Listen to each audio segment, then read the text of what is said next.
internet ជឿបណ្ដាញ computer សកលដែលអាចទំនាក់ទំនងគ្នាទៅវិញទៅមកដើម្បីចែករំលែកព័ត៌មានធនធាននិងសេវាកម្ម internet ដោយអត្ថប្រយោជន៍ជាច្រើនដូចជាការរៀនសូត្រការច្នៃប្រឌិតការភ្ជាប់ទំនាក់ទំនង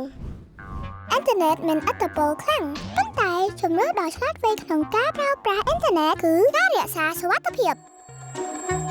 វាក៏ជារឿងសំខាន់មួយដែលយើងគួរចំណាំថា internet អាចមានហានិភ័យដូចជាការគំរាមកំហែងតាម internet ការបោកប្រាស់និងការរំលោភសិទ្ធិឯកជនភាពតោះស្វែងយល់ពីរបៀបការពារកូនៗរបស់យើងឲ្យមានសុវត្ថិភាពលើប្រព័ន្ធ internet សូមស្វាគមន៍មកកាន់វគ្គទី2អត្ថប្រយោជន៍នៃ internet លើកុមារតោះមកស្ដាប់រឿង Navi ការថតរូប selfie ដ៏រីករាយរបស់ Navi ក្លាយជាគោលដៅសម្រាប់ការចាប់អារម្មណ៍ពីមិត្តភ័ក្តិនិងមនុស្សមួយចំនួនលើប្រព័ន្ធ internet តែខ្លះការចែករំលែកច្រើនពេកដែលមិនមានការត្រួតពិនិត្យនិងទៀងទាត់អាចធ្វើឲ្យយើងប្រឈមនឹងហានិភ័យសួស្ដីខ្ញុំឈ្មោះបងស្មាតតោះរៀនពីរបៀបរក្សាសុវត្ថិភាពនិងការពារខ្លួនយើងពីគ្រោះថ្នាក់តាម internet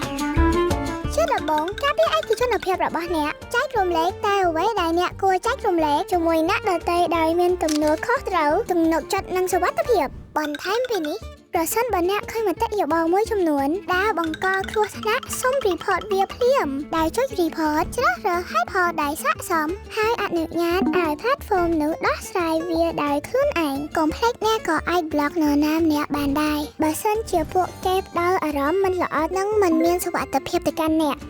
មានករណីគួរឲ្យសង្ស័យមួយកំពុង follow អ្នកអាច block ករណីនោះបានដោយគ្រាន់តែចុចមួយប៉ុកអ្នកអាចគ្រប់គ្រងវាបានយ៉ាងល្អលើសពីនេះទៀតមុននឹងបង្ហោះអ្វីមួយត្រូវសួរខ្លួនឯងថាតើអ្វីខ្លះដែលអ្នកគួរបង្ហាញហើយការបង្ហាញរបស់អ្នកតើច្រើនពេកទេប្រសិនបើអ្នកចែករំលែកច្រើនពេកសូមគិតម្ដងទៀតប្រុងប្រយ័ត្នចំពោះការចែករំលែកលេខសម្ងាត់ទៅកាន់នរណាម្នាក់ការពារព័ត៌មានផ្ទាល់ខ្លួនរបស់អ្នកដូចជាអ្នកការពារសោផ្ទះរបស់អ្នកអញ្ចឹងដោយចែករំលែកតែជាមួយមនុស្សដែលអ្នកទុកចិត្តរាយការណ៍អំពីគ្រោះថ្នាក់និងប្លុកករណីដែលគួរឲ្យសង្ស័យអ្នកបានចូលរួមបង្កើតប្រព័ន្ធអ៊ីនធឺណិតដែលមានសុវត្ថិភាពជាងមុនចងចាំថារាល់ការប្រើប្រាស់របស់អ្នកគឺជាជម្រើសរបស់អ្នកប្រកាន់ខ្ជាប់នូវភាពឆ្លាតវៃនិងរក្សាសុវត្ថិភាព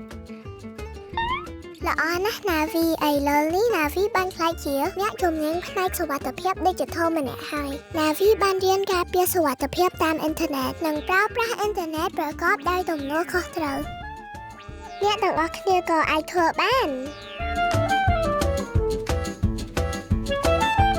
Smart ជីវិតរស់រវើក